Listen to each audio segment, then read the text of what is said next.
नमस्कार विद्यार्थियों। देखिए, अभी कोरोना की वजह से विद्यालय अभी स्टार्ट नहीं हुए हैं, नहीं खुले हैं, इसलिए अब आपके लिए ऑनलाइन क्लासेज उपलब्ध कराई जा रही हैं। जब तक विद्यालय नहीं खुलते हैं तब तक आप ऑनलाइन क्लासेज लेते रहिए। आज हम आपके लिए कक्षा 12th का मैथमेटिक्स का चैप्टर नंबर 3 आप व्यू है, टॉपिक है आपका आप व्यू है मैट्रिक्स।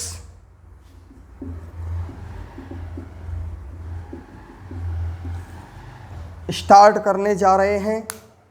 तो देखिए, आप व्यू है, पहला पॉइंट आता है कि आप व्यू है किसे कहते हैं, मैट्रिक्स किसे कहते हैं।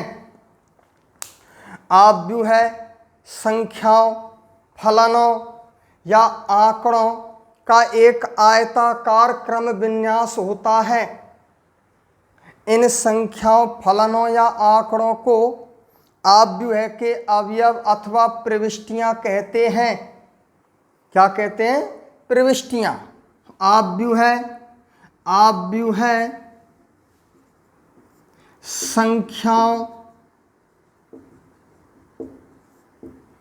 फलनों, आंकड़ों का एक आयताकार क्रम विन्यास होता है।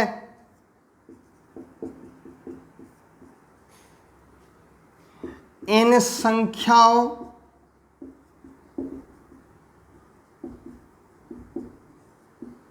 फलनों और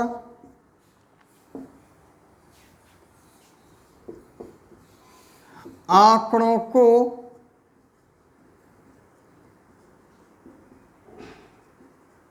आप व्यू है के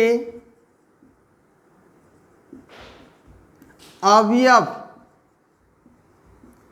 अथवा प्रविष्टियां कहते हैं। क्या कहते हैं? प्रविष्टियां। आप व्यू है संख्या, फलनों, आंकड़ों का एक आयताकार क्रम विन्यास होता है। इन संख्याओं, फलनों और आंकड़ों को आप व्यू है के अवयव अथवा प्रविष्टियां कहते हैं। आप व्यू है को अंग्रेजी वर्णमाला के बड़े अक्षरों से निरूपित करते हैं। आप व्यू है को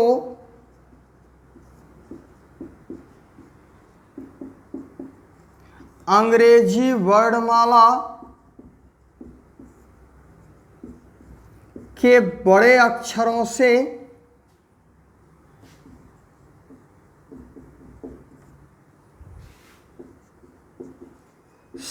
निरूपित करते हैं।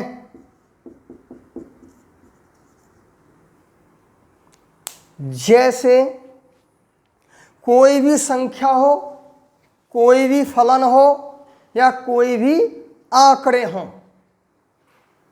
इनका एक आयताकार क्रम विन्यास होता है। आप व्यू है को पंक्तियों और स्तंभों के रूप में एक आयताकार क्रम के रूप में विन्यासित किया जाता है, प्रदर्शित किया जाता है। जैसे के लिए आप कोई भी चीज उठा लो, जैसे कोई भी आंकड़े हों, किसी भी विद्यार्थी की हम मार्कशीट उठाते हैं। मार्कशीट आपने देखी होगी। मार्कशीट में कॉलम और स्तंभ बने रहते हैं। जैसे के लिए first test, second test, third test, half yearly और ईयरली। सब्जेक्ट हैं आपके Hindi, English, physics, chemistry, math या बायो। हिंदी में फर्स्ट टेस्ट में 8 अंक प्राप्त किए, इंग्लिश में 9, फिजिक्स में 10, केमिस्ट्री में 7, मैथ या बायो में 10। Second test 7, 6, 9, 8, 9। Third test 10, 8, 7, 10, 7। Half yearly में आपने एग्जाम में प्राप्त किए जो भी अंक हैं 50, 55, 56, 37, 51। ईयरली में 94, 98, 97, 99, 100। किसी भी स्टूडेंट की क्या है ये मार्कशीट। अब इसके अंतर्गत यदि कुछ देर के लिए इनको हटा दिया जाए, इनको हटा दिया जाए और इनको एक बड़े कोष्टक में बंद कर दिया जाए तो ये क्या कहलाता है? आव्यूह है, मैट्रिक्स। तो आपने देखा होगा ये संख्याएं या कोई भी आंकड़े एक पंक्तियों और स्तंभों के रूप में आयताकार रूप में विन्यासित हैं, जिसको हम क्या कहते हैं? आव्यूह है। आव्यूह को अंग्रेजी वर्णमाला के बड़े अक्षरों से निरूपित करते हैं, कैपिटल अक्षरों से निरूपित किया जाता है, जैसे ए बी सी डी आदि। तो ये क्या कहलाता है? आव्यूह है। ये जो संख्याएं आपको दिखाई दे रही हैं ये आव्यूह के क्या कहलाते हैं? अवयव अथवा प्रविष्टियां कहलाती हैं। आव्यूह के क्या कहलाते हैं? अवयव अथवा प्रविष्टियां कहलाती हैं। ठीक। और आव्यूह को, इस पूरे आव्यूह को अंग्रेजी वर्णमाला के बड़े अक्षरों से निरूपित करते हैं, कैपिटल अक्षरों से निरूपित किया जाता है। जैसे बात आती है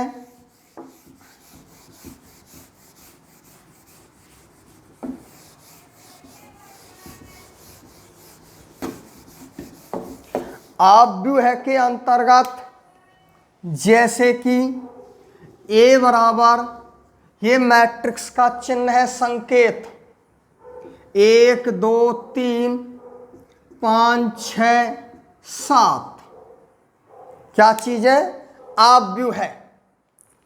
इस आव्यूह के अंतर्गत ये जो क्षैतिज रेखाएं आपको दिखाई दे रही हैं इनको कहते हैं हम पंक्तियां। क्या कहते हैं? पंक्तियां। पहली पंक्ति को हम कैसे व्यक्त करते हैं? R1। R को कहते हैं रो, रो माने पंक्ति। ये दूसरी पंक्ति को हम कैसे व्यक्त करते हैं? R2 से। और ये ऊर्ध्वाधर रेखाएं जो आपको दिखाई दे रही हैं इनको कहते हैं हम कॉलम, स्तंभ। कॉलम को व्यक्त करते हैं, पहला कॉलम C1, दूसरा कॉलम C2, तीसरा कॉलम C3। क्या कहलाते हैं? कॉलम, स्तंभ।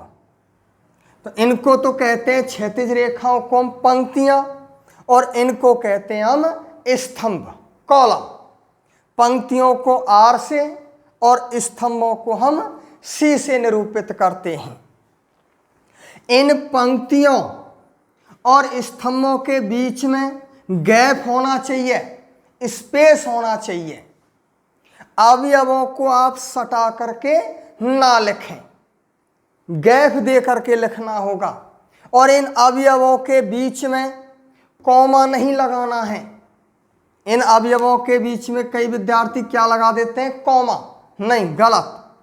कॉमा नहीं लगाना है, थोड़ा गैप दे करके लिखना है। अवयवों को आप सटा करके ना लिखें। तो ये क्या कहलाते हैं? आव्यूह है। तो आव्यूह को अंग्रेजी वर्णमाला के बड़े अक्षरों से निरूपित करना होगा। इस पूरे आव्यूह का नाम दे दिया ए। क्या नाम दे दिया? ए। ठीक। और ये आव्यूह का क्या है? संकेत, प्रारूप, चिन्ह है। और ये आव्यूह के क्या कहलाते हैं? अवयव। क्या कहलाते हैं? अवयव अथवा प्रविष्टियां। और क्षैतिज रेखाओं को कहते हैं पंक्ति और ऊर्ध्वाधर रेखाओं को बोलते हैं हम स्तंभ। पंक्तियों को हम कैसे व्यक्त करते हैं? R C. और स्तंभों को हम कैसे व्यक्त करते हैं? सी सी, कॉलम, स्तंभ। अब इसमें अगला टॉपिक आता है आव्यूह का क्रम। टॉपिक क्या है आपका? आव्यूह का क्रम या कोटि। आव्यूह का क्रम या कोटि। कोटि किसे कहते हैं? एम पंक्तियों और एन स्तंभों वाले आव्यूह की कोटि एम क्रॉस एन होती है। एम पंक्तियों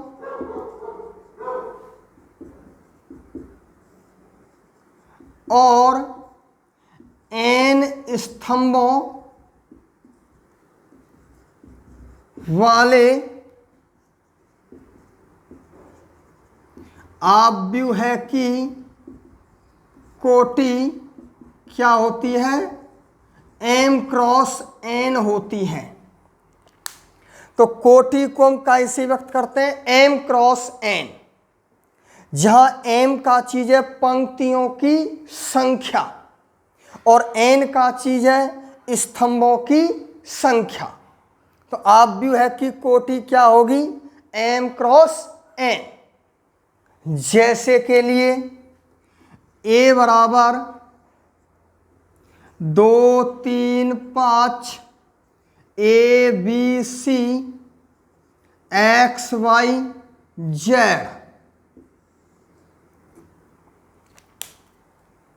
कोई भी हो, एक्स वाई यहां लिख दो आप √7। तो आव्यूह को कैसे व्यक्त करते हैं? अंग्रेजी वर्णमाला के बड़े अक्षरों से निरूपित किया जाता है। ये आव्यूह का चिन्ह है प्रारूप। ये आव्यूह की क्या है? पंक्तियां। ये आव्यूह के क्या हैं? स्तंभ। ये आव्यूह के क्या कहलाते हैं? अवयव अथवा प्रविष्टियां। तो बात चल रही है आव्यूह की कोटि। कोटि कहते हैं पंक्तियों की संख्या। पहले पंक्तियों की संख्या आएगी, बाद में स्तंभों की संख्या आएगी। तो इस आव्यूह में कुल कितनी पंक्तियां हैं? 1 2 3। पंक्तियों की संख्या हो गई 3 और स्तंभों की संख्या 1 2 3। तो कोटि है गई 3 क्रॉस 3। कितनी कोटि हो गई? 3 क्रॉस 3। तो ये क्या कहलाती है? आव्यूह की कोटि। फॉर ऑल एग्जाम्पल, आव्यूह बी बराबर 1 2 5 7 7 8। आव्यूह को हमने कैसे व्यक्त किया है? B C. इस आव्यूह की क्या निकालनी है? कोटि। कोटि क्या होती है? M cross N. तो यहां में पहले क्या आएगी? पंक्तियों की संख्या इनटू स्तंभों की संख्या। इस आव्यूह में कितनी पंक्तियां हैं? 1 2 3। पंक्तियों की संख्या 3, स्तंभों की संख्या 1 2। तो कोटि है गई 3 क्रॉस 2। तो 3 क्रॉस 2 कोटि का क्या है? आव्यूह है। आव्यूह का क्रम है 3/2। 3 तो पंक्तियां हैं और 2 स्तंभ हैं। अब बात आती है कि एम क्रॉस एन पंक्तियों की संख्या और स्तंभों की संख्या का क्या कर दिया जाए? गुणा। जो गुणनफल आता है, गुणनफल आ गया एम एन। ये क्या कहलाती है? आव्यूह में कुल अवयवों की संख्या। क्या कहलाएगी? कुल अवयवों की संख्या। तो एम क्रॉस एन कोटि के आव्यूह में कुल कितने अवयव होंगे? mn। जैसे इस अवयव की कोटि कितने का है? 3/2, 3 क्रॉस 3। तो इन दोनों का गुणा कर दो, गुणनफल कितना आया? 9। 3 क्रॉस 3 आ गया 9। तो इस 3 क्रॉस 3 क्रम के अवयव में कुल कितने अवयव होंगे? 9 अवयव होंगे।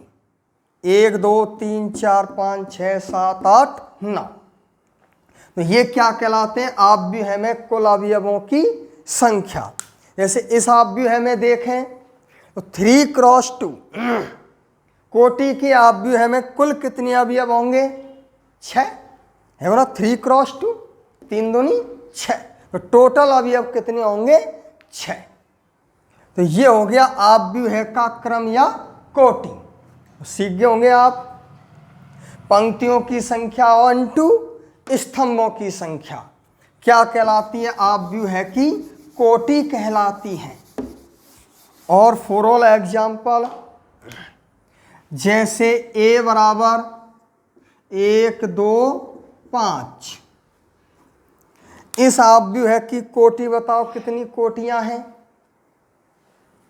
कोटि कैसे निकालें? पंक्तियों की संख्या इंटू स्तंभों की संख्या। तो यह अवयव में कितनी पंक्तियां हैं? एक पंक्ति इंटू स्तंभ गिनो 1 2 3। तो कोटि है गई 1 क्रॉस 3, 1 क्रॉस 3। तो 1/3 कोटि का क्या है? अवयव है। और एग्जाम्पल दें, b बराबर 2 4 6। इस अवयव की कोटि बताओ। तो कोटि के लिए पहले क्या देखेंगे हम? पंक्तियों की संख्या। तो पंक्ति गिनते क्षैतिज 1 2 3 है कि ना, 1 2 3 इंटू स्तंभ गिनेंगे 1 स्तंभ। तो कोटि का है इसकी 3 क्रॉस 1 कोटि का क्या है? अवयव है। ये हो गया आपका अवयव का क्रम। अगला टॉपिक आता है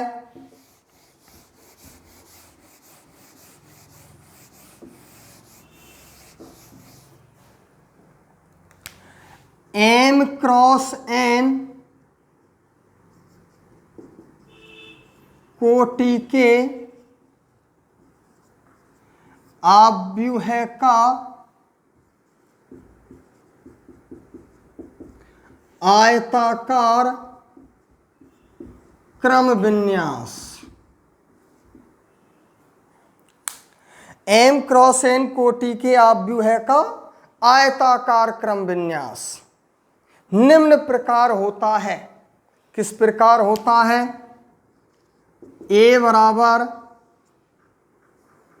a11 a12 a13 a14 dot dot dot a1n, n लिख लो चाहे j लिख लो, dot dot dot a21 a22 a23 a24 dot dot dot a31 a32 a33 a34 dot dot dot. इसी प्रकार डॉट डॉट डॉट। ये क्या हो गया? m क्रॉस n कोटि के अवयव का आयताकार क्रम विन्यास।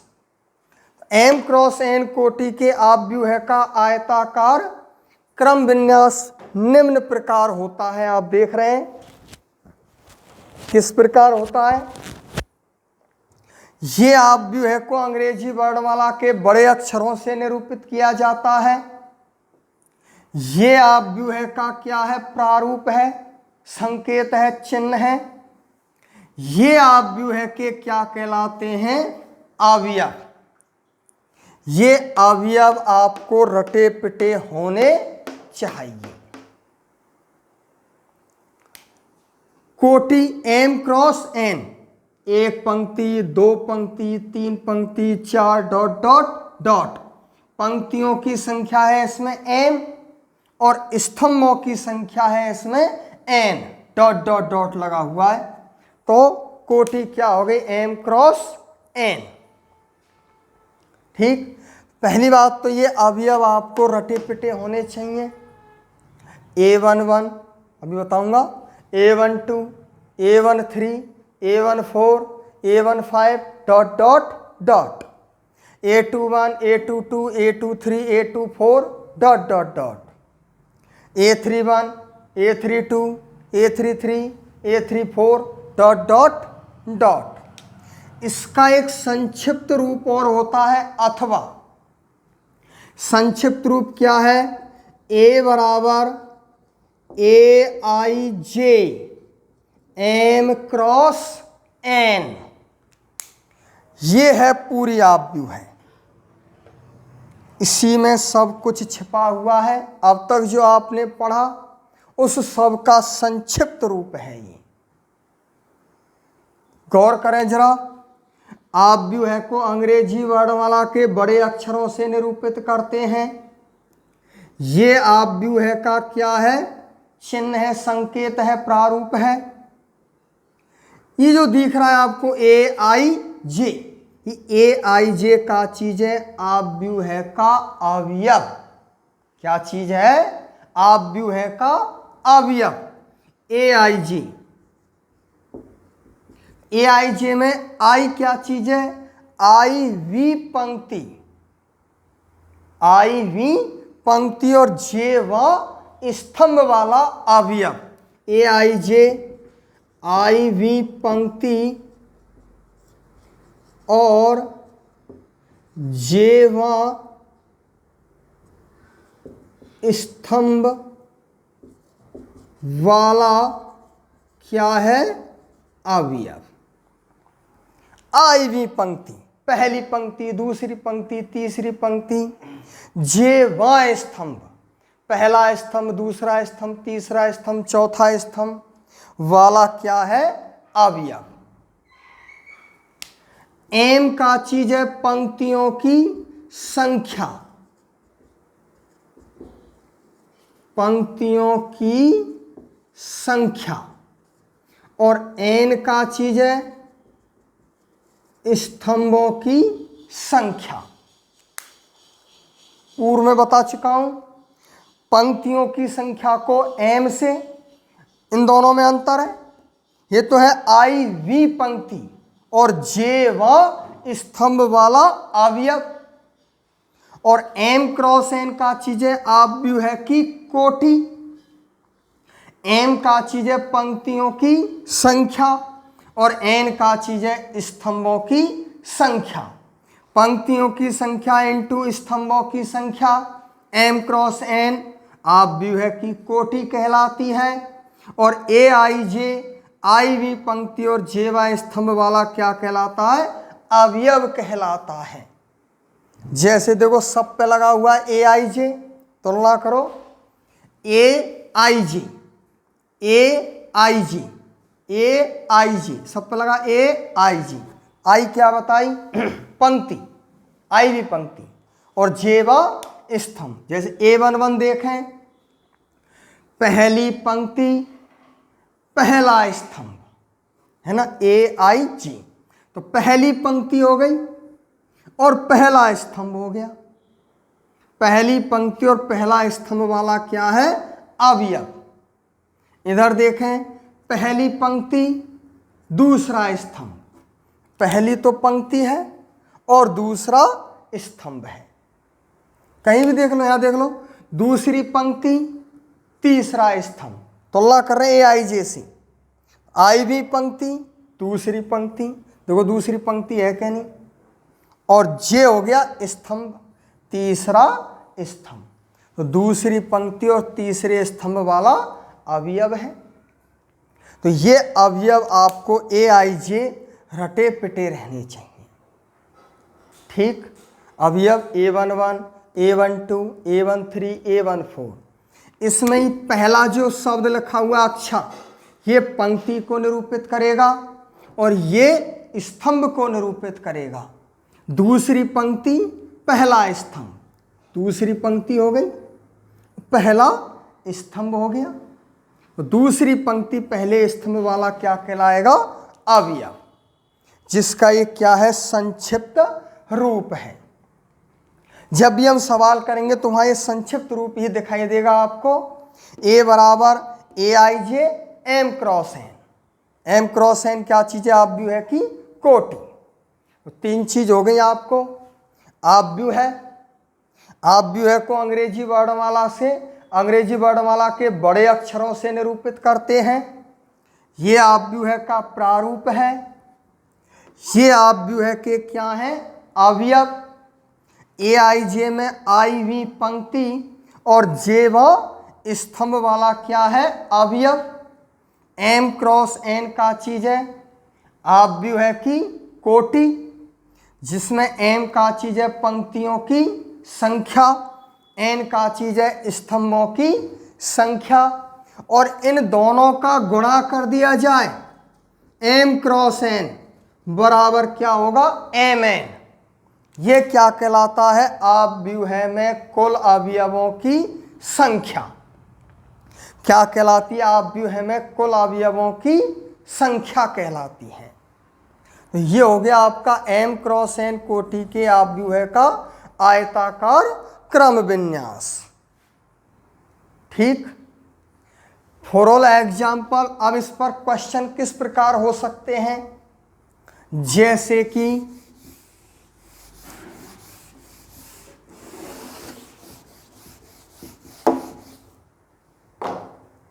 For all example,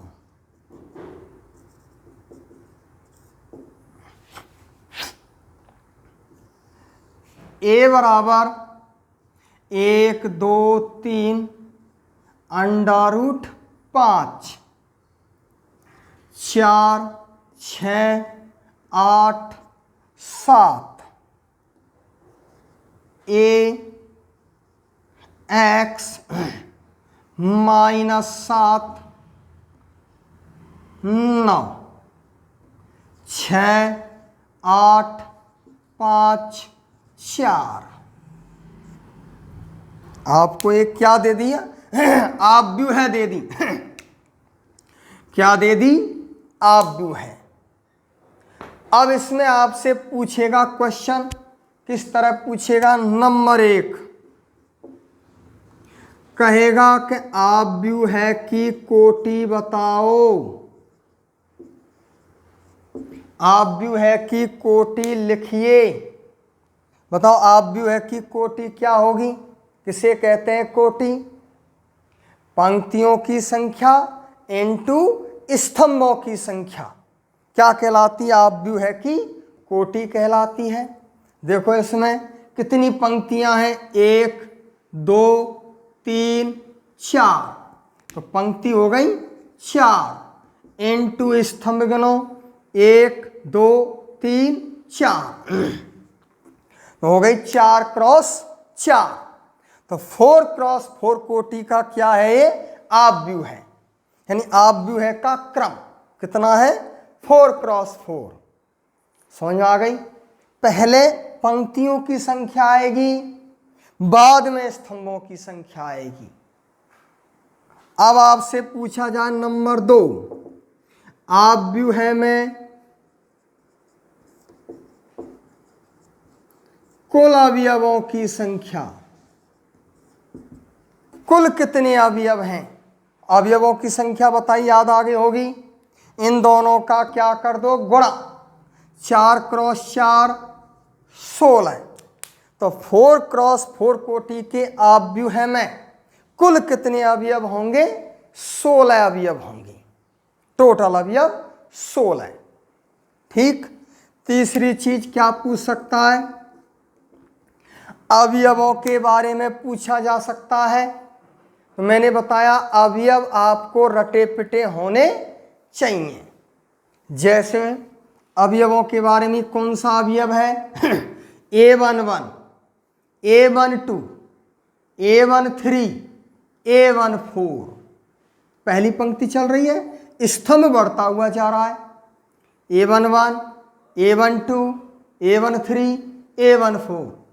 A21, A22, A23, A24, A31, A32, A33, A34, A41 चौथी पंक्ति, A41, A42, A43, A44।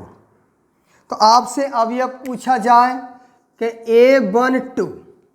A12 का क्या अर्थ है? पहली पंक्ति दूसरा स्तंभ।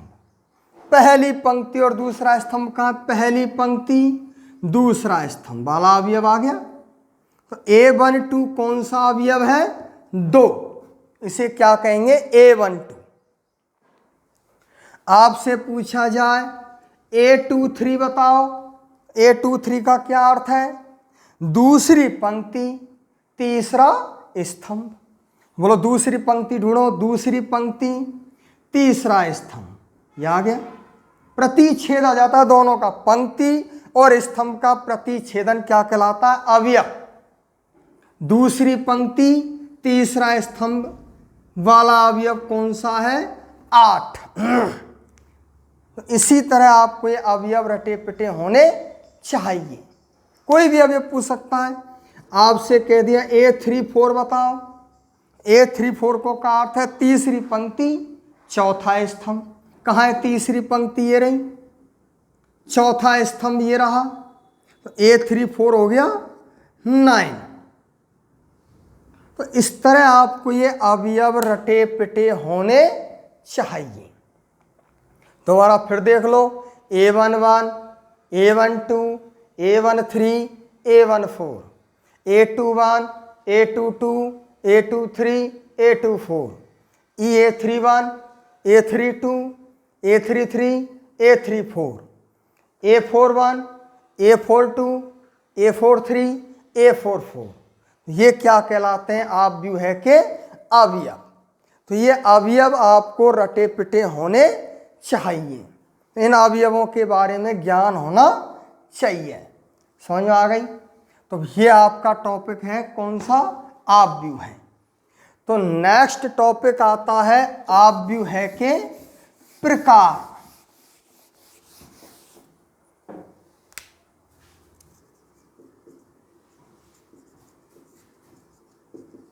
आव्यूह के प्रकार। तो नेक्स्ट वीडियो में हम आपको बताएंगे आव्यूह के प्रकार। तो पहला पॉइंट आपका, पहला टॉपिक यहाँ खत्म होता है। अगली वीडियो आपको जल्द ही उपलब्ध कराएंगे। तब तक आप यहाँ तक अध्ययन करें, यहाँ तक आप इसको देख लें। तो नेक्स्ट वीडियो में चलेगा आव्यूह के प्रकार। ठीक, धन्यवाद।